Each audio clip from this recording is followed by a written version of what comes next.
Okay, so third week of Advent.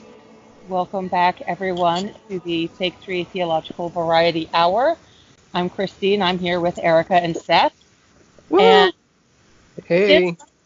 since we're not going to be doing an episode over Christmas week because we have families um, and we'll be busy, we're going to hit some Christmas traditions this episode. But first, because we don't want to totally skip everybody. I am going to be doing a little bit on St. John of the Cross. His feast day was a couple days ago. We're recording this on the 18th. His feast day was the 14th of December. And we were thinking that we would not do a saint today. But then I said, well, it would be such a shame, if we skipped my boy, St. John of the Cross. So we're going to cover him and then hit our favorite cultural and family traditions. Are we planning to do anything else? Am I forgetting anything? We are going to play a game. Oh, that's Trivia right. We game. got a game. We do. Erica's got a game set up for us. Awesome. And I So have a big revelation, so. you've had a big revelation, Seth. Okay, so we're going to get to those. All right, and y'all, I just want you to have fair warning here. Seth proposed that he was going to do this episode naked. Not this episode when we talk about dendrites. He does have clothes on right now. I do. Yes. But I'm just warning you, I don't know what could happen at any time. 2020 is going to be the year of the naked episode. I don't know, people. Episode. I might call in sick that week.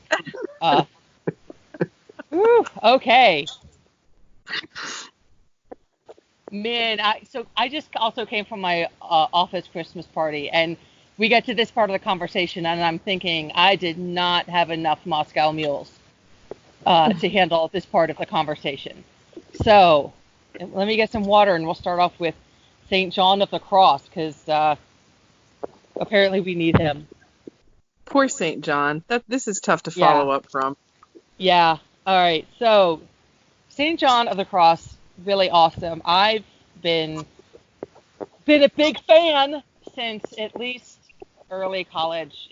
Maybe even I think I'd heard of him in high school, but I didn't know much about him. But I really learned about him in college, and was just like, oh, this guy's so legit.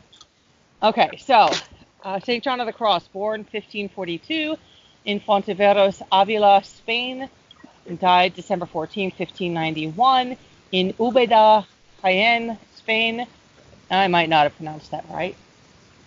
I don't know Spanish.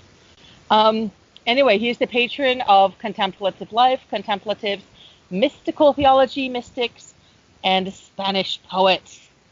And I am going to be doing a short poetry reading at the end of this, because you can't talk about John of the Cross and not hit his poetry. So brief overview, he was a major figure of the Counter-Reformation, a Spanish mystic. He is a Roman Catholic saint, and he was a Carmelite friar and priest. He was a reformer of the Carmelite order and is considered, along with Saint Teresa of Avila, as a founder of the Discalced Carmelites. He is known for his writings. Both his poetry and his studies of the growth on the soul are considered the summit of mystical Spanish literature and one of the peaks of all Spanish literature. And also, I would also say, some of the best mystical writing, at least of the past millennium, if not the past 2 millennia. Just great stuff. He was canonized as a saint in 1726 by Pope Benedict XIII, and he is one of the 36 doctors of the Church. And so a bit more detail on his life now that you've had an overview. He was ordained a priest in 1567, and at that time indicated his intent to join the strict Carthusian order, which appealed to him because of its encouragement of solitary and silent contemplation. He knew what he wanted from the beginning, and at the time, like he had started with the Carmelites, but he wanted something a lot stricter than what they had, And at one point, he was journeying from Salamanca to Medina del Campo, and they think this was in about September 1567. And in Medina, he met the charismatic Carmelite nun, Teresa of Jesus, or as we often call her, Teresa of Avila. She's also so great. She was in Medina to found the second of her convents for women, and she got to talking to him about her Reformation projects for the Carmelite order, seeking to restore the purity of their rule by going back to its primitive rule of 1209, which they had back in 1432. The observance of that rule had been relaxed by Pope Eugene IV. John was a fan of this idea of reforming the Carmelites and joined up. He started forming monasteries that were of the sort of the reformed version, but this started causing drama. There was a bunch of Carmelite monks that did not want to be reformed. And we can, on the one hand, my first instinct was to say, well, it's hard to say, all these centuries later, and with our standards being what they are, did they really, from our point of view, were they really that lax? But then their actions indicate that they were. On the night of the 2nd December, 1577, a group of Carmelites opposed to reform broke into John's dwelling in Avila and took him prisoner. Because he had received an order from some of his superiors who were opposed to the reform, and they'd ordered him to leave Avila and return to his original house where he was supposed to be. But John had refused on the basis that his reform work had been approved by the Spanish nuncio, who was of a higher authority than the superiors in his order. So these Carmelites took John captive, and he was taken to the Carmelite monastery in Toledo, at the time the order's most important monastery in Castile, where there were about 40 friars. And he was brought before a court of friars accused of disobeying the ordinances of Piacenza. I'm not sure how to pronounce that, sorry. Despite John's argument that he had not disobeyed the ordinances, he received punishment of imprisonment. He was jailed in the monastery, where he was kept under a brutal regimen that included public lashing before the community at least once a week, and severe isolation in a tiny cell measuring 10 feet by 6 feet, which is barely large enough for his body. Except when rarely permitted an oil lamp, he had to stand on a bench to read his breviary by the light through the hole into an adjoining room. So it wasn't even light from the outside that would have been sunlight. It was light from a neighboring room that was maybe getting some exterior light. He had no change of clothing, and he was on a diet of water, bread, and scraps of salt fish. During this time, he composed the greater part of his most famous poem, the Spiritual Canticle, as well as a few shorter poems. The paper was passed to him by the friar who guarded his cell. He managed to escape 9 months later, on 15 August, through a small window in a room adjoining his cell. He had managed to pry the cell door off its hinges earlier that day. So he was praying and he was writing, but he was also working on his escape. So good way to go, John. And then he went back and forth, and there was still drama, basically, to the rest of his life. I mean, this guy who literally started off his whole monastic career, he just wanted solitude and prayer. And really the only time he got it was when he was in jail by his brother monks. So I just want to say, if you're a theologian who hasn't been thrown in jail, then you're probably not worth much. Or at least like stirred up controversy. Like Yeah, exactly. someone has to like be out there going, "Grr, Seth, grr, Erica." Otherwise, just what are you even doing? So this next part, when he died, this is, man, Catholics, let me tell you. Okay, so the morning after John's death, he was in the town of Ubeda when he died, and huge numbers of townspeople of Ubeda entered the monastery to view his body. In the crush, many of them just tore off parts of his habit. So they were just like, yeah, second degree relic, let's just tear his clothes off him. But no, that it gets even more ridiculous. He was initially buried at Udeva, but at the request of the monastery in Segovia, his body was secretly moved there in 1593. The people of Ubeda, however, were not happy with this, sent a representative to petition the Pope to get it moved back. Pope Clement VIII, impressed by the petition, issued a brief on the 15th of October 1596 ordering the return of the body to Ubeda. Eventually, in a compromise, the superiors of the Discalced Carmelites, which I didn't cover this, but during his lifetime, the Carmelites ended up splitting between the Reformed and the non-Reformed, and the Reformed order was called the Discalced Carmelites. So the superiors of that order decided that the monastery at Ubeda would receive one leg and one arm of the corpse from Segovia. The monastery at Ubeda had already kept one leg in 1593, and the other arm had been removed as the corpse passed through Madrid in 1593 to be a relic there.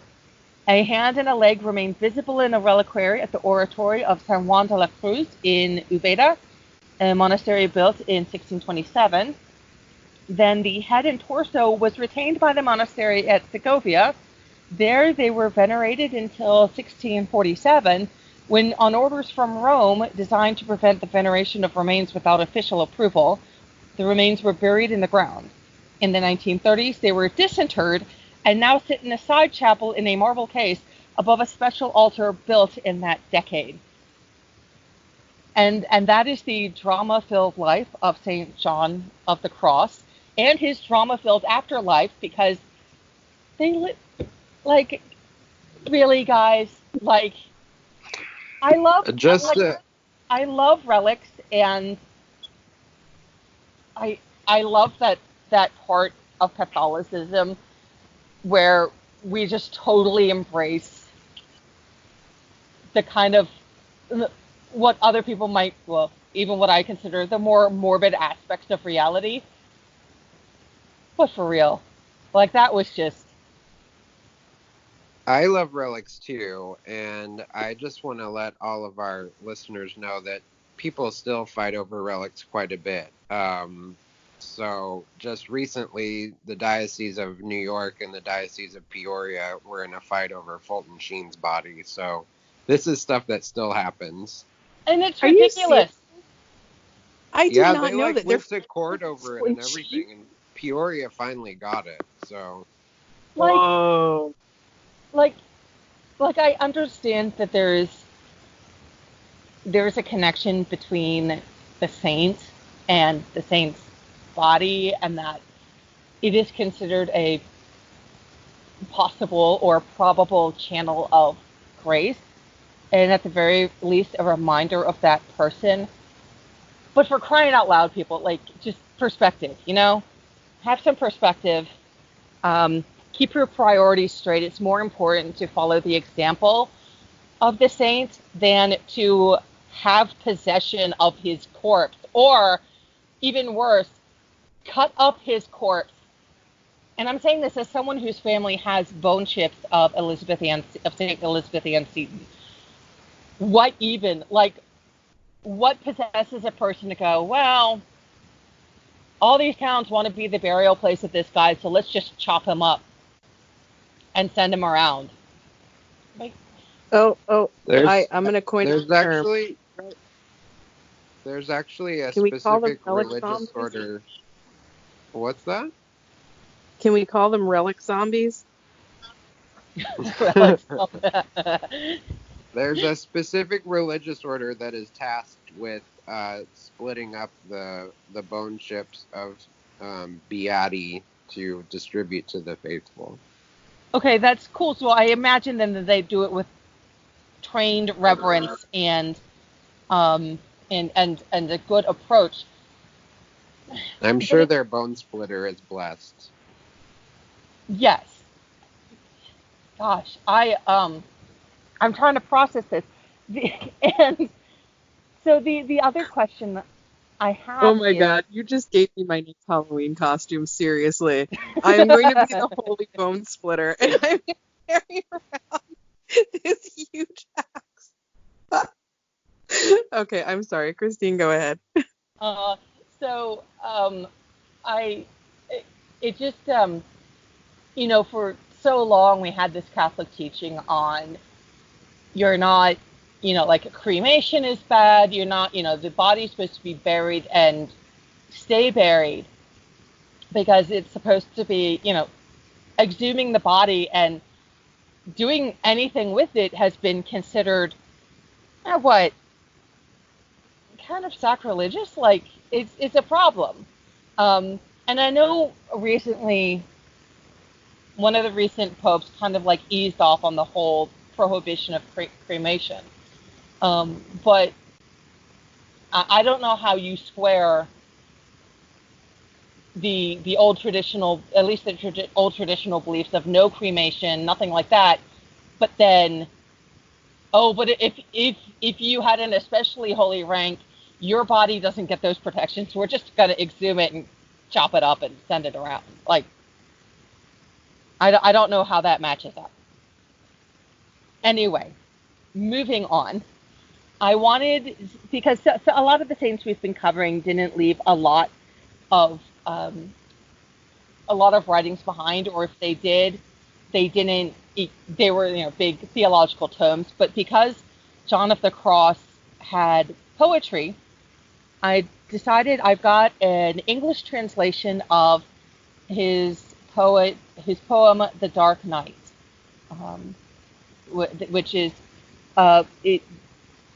about the soul which rejoices at having reached that lofty state of perfection, union with God by the way of spiritual negation. And the sequel is not The Dark Knight Rises, just to let y'all know. No, this is The Dark Night of the Soul. This is actually, he's the guy who coined that term. Where we get it from, so good. I'm going to read it in English. This translation is from John Frederick Nims. This is from the third edition of that translation, which was published in 1979.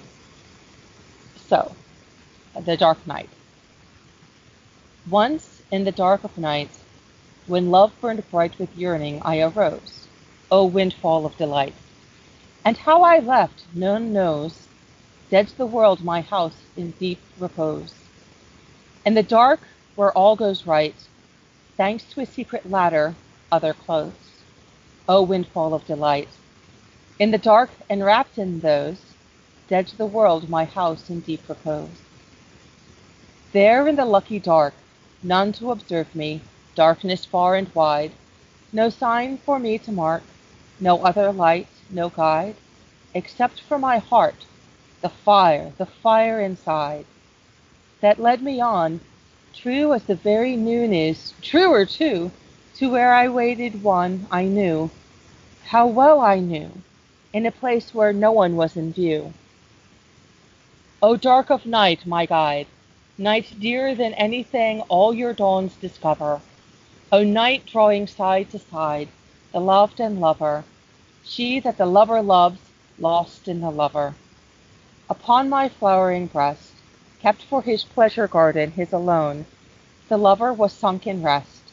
I cherished him, my own. There in air from plumes of the cedar blown, in air from the castle wall, as my hand in his hair moved lovingly at play, he let cool fingers fall, and the fire where they lay, all senses in oblivion drift away. I stayed, not minding me, my forehead on the lover I reclined. Earth ending, I went free, left all my care behind, among the lilies falling and out of mind.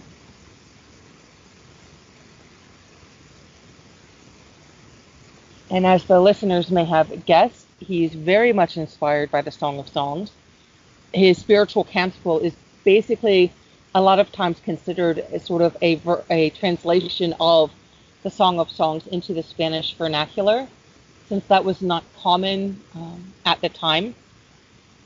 So that is his Dark Night of the Soul poem. I hope you enjoyed that, and that is St. John of the Cross for us. Totally, you should absolutely look into him.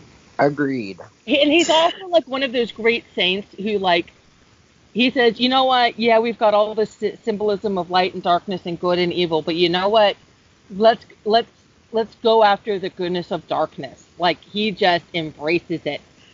And I've always, as someone who's always loved the night sky and appreciated the darker hours of time, I appreciate that he sort of brings us back to the concept of how the dark can be good. Right. I love and it. sort of I like think it's we're beautiful. talking about with cataphatic and apophatic, some of the Yes. great mystics like Pseudo Dionysius and Bonaventure, that divine darkness is where you get the most accurate picture of what God is. Not because God is evil. Like darkness is not negative in this sense. It's just, this like deep abyss of wonder, Yeah. Sort of the understanding of the infinite that's so great your eyes can't comprehend it. Yeah, oh, and also that does tie in also a bit to Christmas because as I recall, the antiphon at midnight mass always has a verse about oh wondrous night. Like there's an entire verse just about the night and the stars, and that's always my favorite one. If you ever want to know my favorite verse of any psalm, any prayer, if there's anyone that talks about the night's time or the stars, that's it. That's the one. So that'll bring us into Christmas, the oh wondrous night, and a lot of other traditions that we celebrate and enjoy. So do we want to hit the quiz, the game? Yes.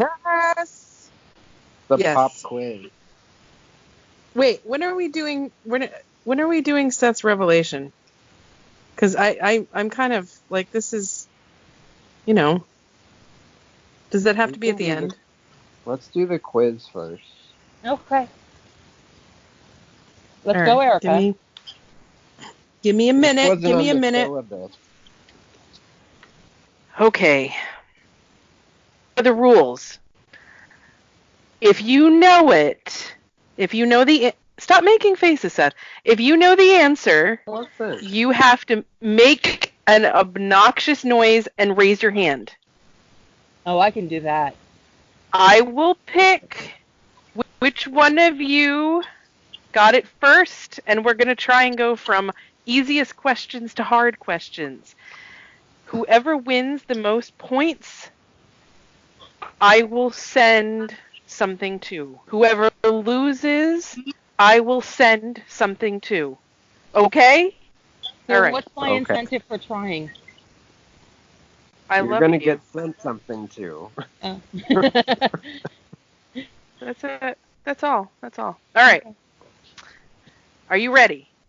Sure. Yes. Question number 1. What Bing Crosby song is the best-selling single ever? Beep. Seth. White Christmas. Ding, ding, ding, ding, ding. Seth gets 10 points. All right, moving on. 10 points for Ravenclaw. Ravenclaw versus Slytherin, people. That's what we have here today, Oh really. no! Now House Pride is on the line. Oh jeez. All right. Question number 2. We're such nerds. Oh my god. I know. You want to see nerd? I'm even in my house colors right now. Green with silver Aww. sparkles. Aww. Okay. In Charles Dickens' A Christmas Carol, what was Mr. Scrooge's first name? Ding ding ding ding ding ding ding. Christine. Ebenezer. Yes. 20 points for Christine because she's wearing the house What? colors. Nerd. This is rigged. This is like that movie Quiz Show.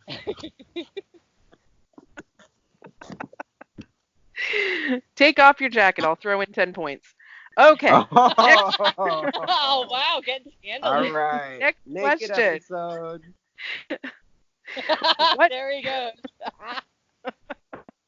What animated 2004 film is about a train that carries kids to the North Pole on Christmas? Got it. No, Christine's hand was up first. Polar come Express. on. There's a lag. And it was based on the movie it was based on the book that was better than the movie because the movie had kind of creepy animation. All right.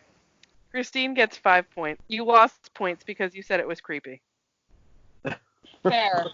No, the story's not creepy, but the animation was. Let's be real. I'm not adding up any of these points, so I hope somebody else keeps track. Okay, next question. Who played George Bailey in the Christmas classic It's a Wonderful Life? Oh, yeah, got this one. All right, Christine. Jimmy Stewart. Yes! Yes. And 50 points to the person who can tell me which extended family member sounds like Jimmy Stewart in my family. What? Your uncle? No. Your cousin? No. Your grandfather? You're losing points. Stop. Wait, have I met this person? Yes. Sounds like Jimmy Stewart. Oh, Rob's dad? Yes! Oh, Seth gets 10,000 points! Oh, come on now. I never even met the guy.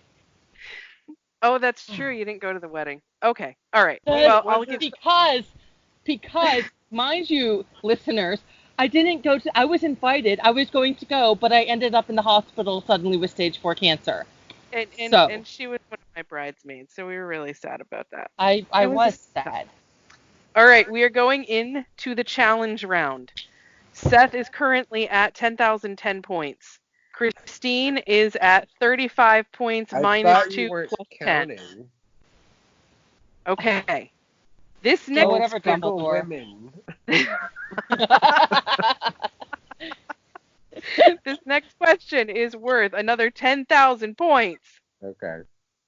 What plant-based Christmas tradition did servants in Victorian England popularize? Plant-based Christmas tradition. Ooh, I think I got this one. All right, Christine. The mistletoe thing. Doing what under the mistletoe? Kissing. Okay. 10,000 points to Christine. We are currently almost tied between 10,000 something points and 10,000 something points. All right. All right. We are coming in. We have a couple of questions left. 3 questions left. Mm-hmm. In the song, The 12 Days of Christmas, who is given on the 7th day? If you sing it for me, you get bonus points. Seven swans a swimming. 7 swans a swimming. Oh. Okay, you both get it. But I'm going to take all the points away because nobody's saying it. 7 swans a swimming. 6 geese a laying. You can't do that. 5 golden I rings. rapped it. Bum. Because the Muppets version is best. 4 All right. birds, 3 French hens, 2 turtle doves, and a partridge in a pear tree. Next question. Who did the German Nazi regime replace Santa Claus with? Whoa, what? Oh, I know. Deep, folks. Friggin' Nazis. Did the German Nazi regime replace Santa Claus / Saint Nick? I know that's going to get you, Seth, with. Was it like that white Weihnachten guy? No. Oh. Christmas Hitler? I will give you a hint. It is from Norse mythology. Odin. Oh! But he didn't beep in! We Oh, didn't come on. beep in for 7 swans a swimming. I know, right? All right, Seth is currently in the lead. The next question is winner take all. Is Okay. Seth going to win or is Christine going to win? It Now- doesn't matter.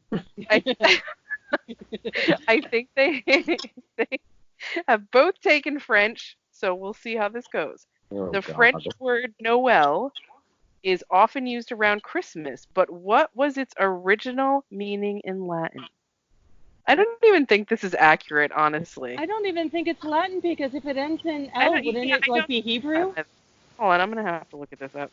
I think it would guess- be a bastardization of a variant of something around the birth of God.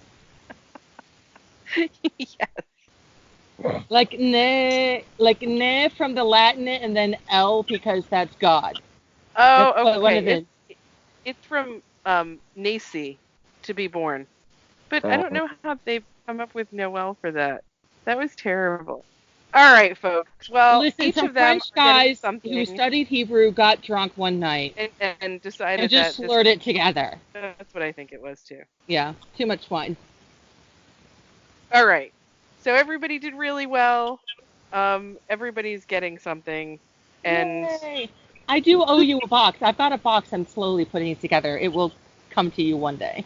everybody owes me a box. People send us stuff. Seriously, why not? Yeah, I'm gonna. If you want to send us stuff, we'll give you our addresses. We're not shy. There's a book that includes pirates in your box. What? Hey, yeah. Arr. It is Gene Wolfe's Pirate Freedom. It's a great book about a guy who was at the monastery, accidentally travels back in time, ends up a pirate That is super exciting. who prays a lot, and then trips back forward in time, back to the monastery, having now been a pirate. It's great. Wow. Yeah. Yeah. You're going to like it. Cool. So I am going to just bring up a couple quick interesting facts. I promised some Krampus information, I believe. You did. So I'm going to give some quick Krampus information because it's funny and awesome. Krampus has become really popular lately, and to the extent that there's even a National Geographic article on the Krampus explaining like exactly who it is. So if you want to know something, more refined and you can read it, then go to nationalgeographic.com. It's a pretty good article. But basically, the Krampus is a legend from Austria and Germany. And like all good folklore legends, it involves taking children to the underworld if they misbehave. And who doesn't love that, right? I I mean, mean, Santa Claus, what's the threat there, really? That well, you're not going to get presents? it's carrot and Krampus, stick, yeah, well, yeah, but we got rid of that even. So which is a Krampus, problem. we're bringing back a legend that is going to keep these kids in line. That's right. Kids Oh, you these don't want days. the Krampus to come and get you. Oh, my preciouses. Like something, we need something evil. All right, enough of that. So, Krampus comes, takes children into the underworld if they're naughty. And honestly, I'm not just, let's look across all of folklore. There are always goat people doing bad things, goat animals doing bad things, In probably my county, associated with the devil. there was a goat man of Well, Prince George's County in Maryland. okay, and there's the Jersey Devil, right? Uh-huh. Who is another Goat goat man. type creature. So, what I'm taking away is that goats have been horribly misrepresented in folklore, and goat men are scary. And who is like something with a mask, with a Krampus mask? So, in Austria, I was reading, apparently the men of the town, the little towns, the little hovels in Austria, used to go running through the street in order to scare children uh, on Krampus knocked in order to make them behave better. And to this day, there are Krampus runs even in the United States. Washington, D.C. has one. I think they were saying New Orleans has one. So that was very interesting. You also have El Chupacabra, which is one of my Wait, absolute wait. favorites. Since when has El Chupacabra had anything to do with Christmas? Okay, it doesn't, but it has to do with goats. Well, So, yes. Look, I love the cryptids. You know this, but goat folklore. Goat okay. folklore is on the resurgence. Actually, folklore in general is on a resurgence. People moving away from tales of organized religion and moving back into working with Norse mythologies and, in this case, a Mexican folklore with El Chupacabra. But the fascination is they're trying to figure out why we're going back to these fairy tales and why we're reliving all of these things. And that's kind of what's happening with the Krampus. So we are bringing Krampus back. We're bringing the Jersey Devil back. People are going out and actually searching for these things. And I think I want to go on a Krampus run. So that's my new goal, is to Krampus run. I mean, honestly, if I they got have kids. one in DC, we should come and do one and visit Christine. Okay, but you can't run naked. And I'd be is it dressed like as Krampus? Is it like Okay. a specific time of year? Yes. So it's around. What I was reading is it's usually after whenever people celebrate St. Nicholas Day. So December 5th, 6th. Mm-hmm. Somewhere in there is usually Krampusnacht and the Krampus runs. So we'll have to figure out for next year. You guys can come visit. And then we can stay through till December 13th and pretend to be St. Lucia and throw ashes in little children's eyes. That'll go over with the DC cops really well. They'll never notice. Oh, I think they will. Mommy, that little lady just threw ashes in my eyes. Can you imagine? And then that would become like a national security thing because they wouldn't be sure it was ashes. And so they'd be like, it was a dark powder and it burned my face. Ban all ashes. And then they like shut down the whole city, and that would cause trouble for everyone in rush hour, which it would be complete chaos. Yeah. So the moral of this story is don't pretend to be Santa Lucia and throwing ashes in people's eyes. Just don't do that, right? That's not nice anyway. It's a bad idea. Be the nice, happy Lucia. Some of the Lucia legends are very happy.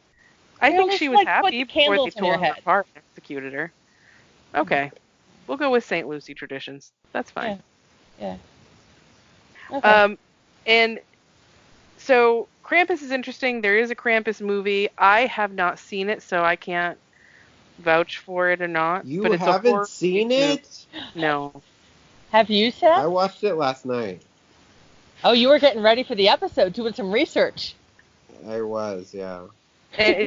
Does the movie match up with the folklore, or is it more of a Hollywood horrified version?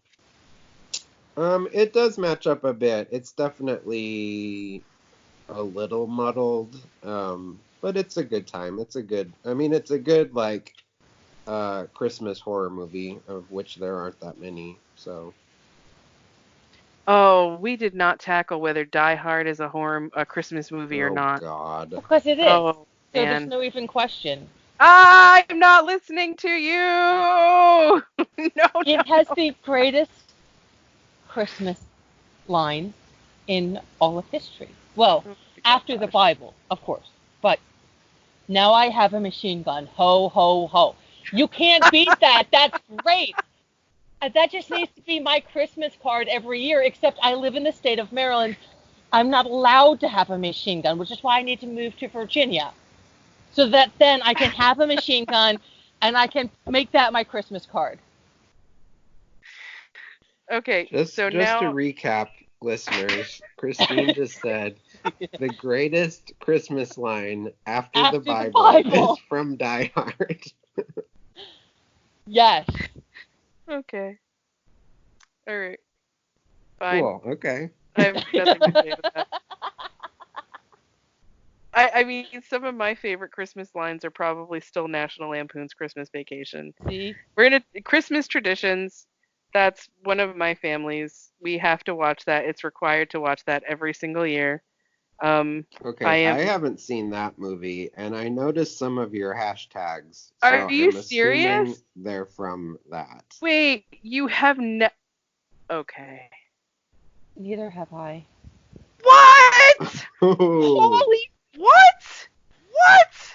So apparently, Seth, if you got any days free next week, you and I should, watch it and record commentary as we're going. Yeah. I am so what? Chris, okay, he doesn't surprise me, but you? Why am I surprised? I was raised watching action movies, not Chevy Chase comedies. You're watching the Krampus. Oh, true. Why is the carpet wet, Todd? I don't know, Margot. Okay. All right, so that's one of my traditions.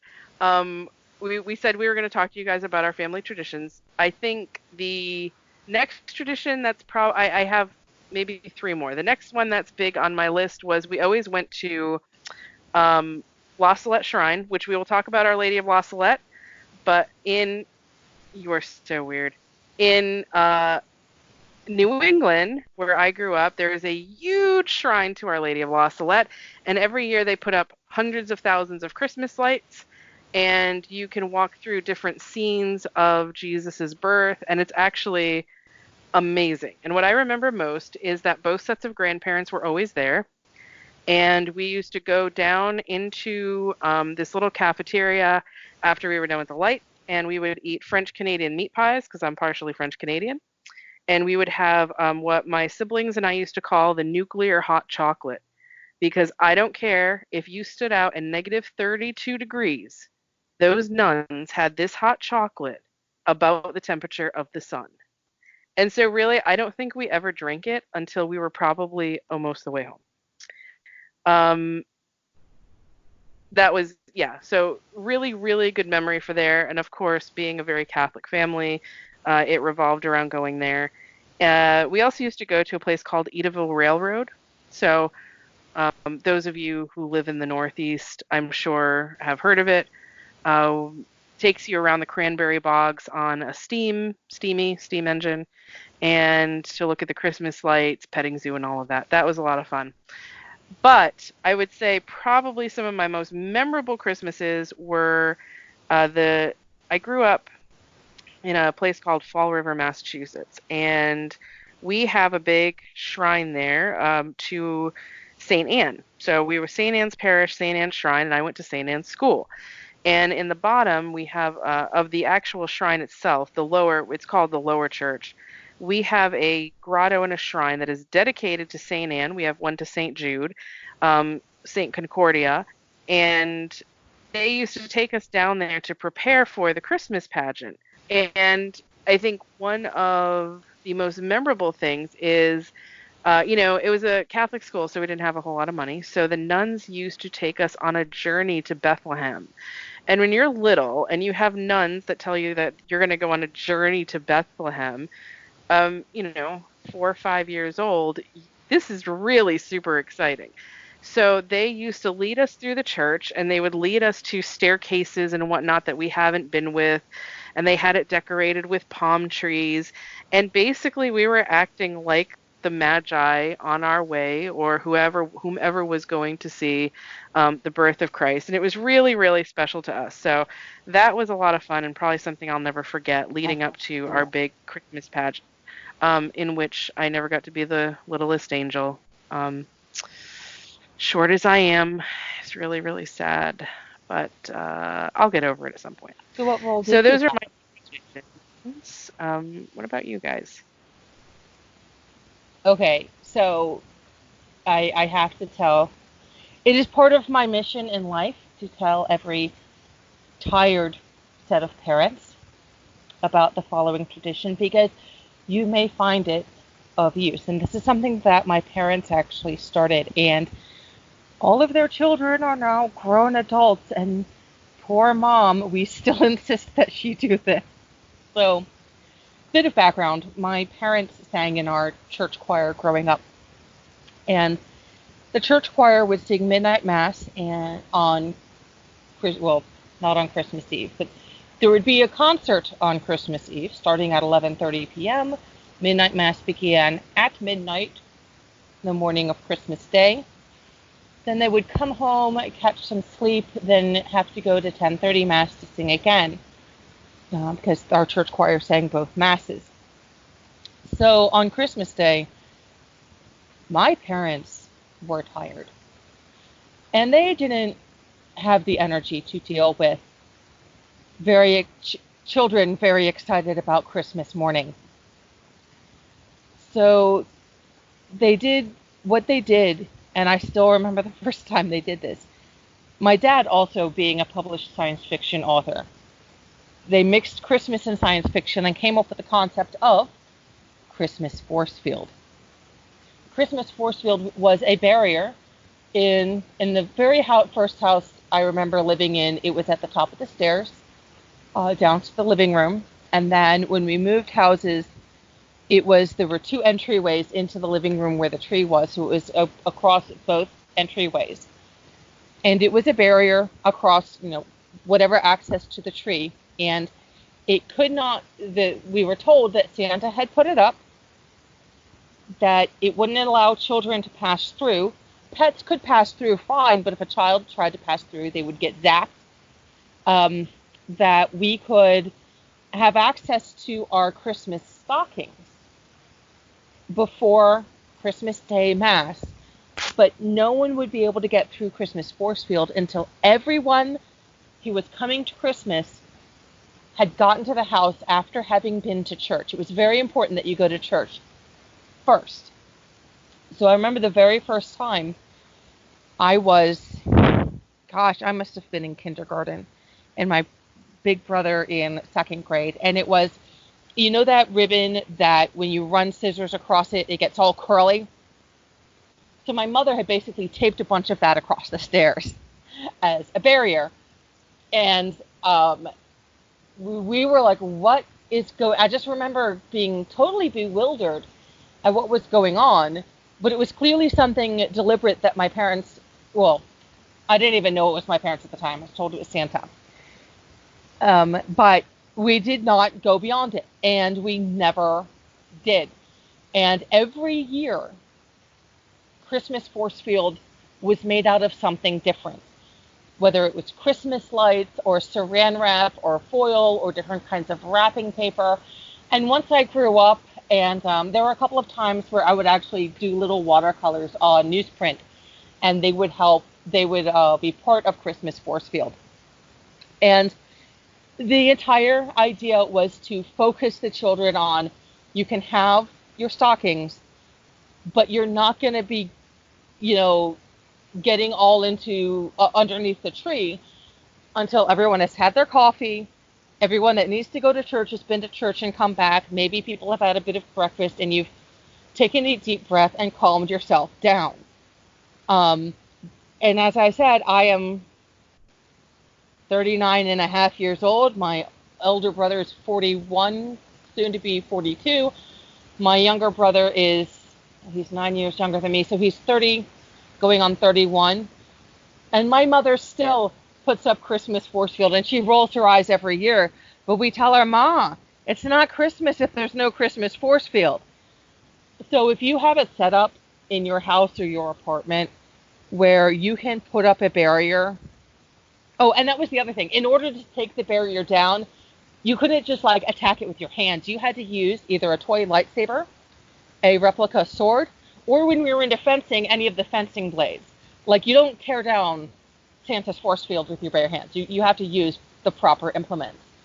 That may not be something your household can do, but I would say this is something to think about. If you are parents that you just cannot deal with Christmas morning with screaming, running around, excited children, if you've got a setup that allows for something like this, and if your family's enough into sci-fi that even a little kid will get the concept of a force field, which I did, think about it. It's something you can do very cheaply. It doesn't need to be elaborate, and it'll help give you. I know it saved my parents a lot of sanity when we were children. And it was always one of my favorite things because we were the only family that did it, and I thought it was just the coolest thing. So that's my favorite tradition. And of course, we always did the midnight mass, and my mom is amazing at baking, so the food is always just legit. But yeah, that's my favorite Christmas family tradition. What about you, Seth? Cool. Well, we've talked about some of my favorite traditions. I always really like the Advent calendar, and the Christmas music was always really important to me. We had a really old Christmas Carol book that we'd get out every year that had really cool illustrations and had really kind of classic carols, not the the poppy ones. They're medieval type stuff. It was a book that was published by Oxford University Press, and it was really neat. But So, which was your favorite one, if you had to pick one? I really like the Cherry Tree Carol, Okay. which is kind of a strange carol, and I've done some research on it, and it may actually be based on passages from the Quran. Basically, what happens in the carol is Mary and Joseph are traveling, and I guess they're they're traveling to Bethlehem, and Mary says, I'm hungry, Joseph, will you get me food? And I'm hungry because I'm pregnant, and Joseph gets mad because he doesn't realize that she's pregnant. So he says, get your own food, basically. And then, so the baby Jesus speaks up from inside Mary's womb and says, I'll get you food, Mom, and this cherry tree bends down its branch so that she can get some cherries, which is very obviously not a biblical story, but it's very close to a story about the Virgin Mary that appears in the Quran. So that's kind of interesting. Cool. But one thing that always fascinated me as a kid was similar to what Erica talked about with Krampus, was these companions of St. Nicholas that show up in different ways in different places. So my revelation for this episode is related to that. So regionally in Europe, St. Nicholas has different companions who all kind of are on the same kind of track. They mete out punishment, whereas Nicholas gives out gifts. Well, one of these companions from northern France, his name is Père Fouettard, which translates to Father Whipper, because he'll beat you with a switch if you're bad, whereas Nicholas will give you a present if you're good. So I did a little research on Père Fouettard, and he is actually based on the butcher who butchered the boys and pickled them. And the story is that Nicholas made him his servant as a punishment. So he has to travel around with Nicholas for all time because of his crime. What? So that's exciting. Revelation number 1. Père Fouettard is the reformed butcher. OMG. The whipper. And the other one is that when we talked about St. Nicholas, I told you guys this via text. When we talked about St. Nicholas, Christine conjectured that maybe the pickle ornament comes from that story as well. Well, it actually does. I'm so blown away because I was just kind of BSing that, but I was like, oh, that makes sense, but it's probably not what it is. So that is a German tradition, mostly from the U.S., from German immigrants in the Midwest, but there's not a firm through line of where it comes from. But one hypothesis is that it comes from that story about the Pickled Boys. Wow. So the Pickled Boys and St. Nicholas show up in these Christmas traditions, and they're kind of buried deep, but they are there.